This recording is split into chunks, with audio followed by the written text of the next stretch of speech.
আলাইকুম। টেকনিক্যাল অ্যানালিসিসে আপনাদেরকে সবাইকে স্বাগতম। গত সপ্তাহে আমরা বলেছিলাম মার্কেট ডাউন ট্রেন্ডে আছে এবং একটি সাপোর্টে ৪৫০০ আসতে পারে।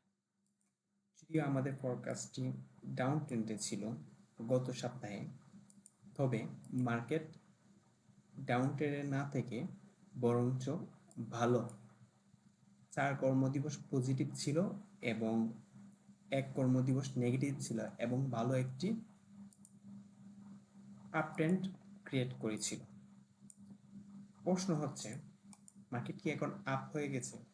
উত্তর হচ্ছে না, মার্কেট এখনো আপ হয়নি। বর্তমান প্রেক্ষিতে যেই মুহূর্তে ৫,০৭০ পয়েন্টের উপরে যাবে তখন আমরা আপ ট্রেন্ড বলতে পারবো। এক্ষেত্রে মার্কেট হয়তো এভাবে একটা কারেকশন হওয়ার পর উপরের দিকে যেয়ে যখন ৫,১৭০ পার হবে তখন আমরা একটা আপ ট্রেন্ড বলতে পারবো। তাছাড়া এটাকে এখনো ডাউন ট্রেন্ডে আছে, সেটাই ধরে নিতে হবে।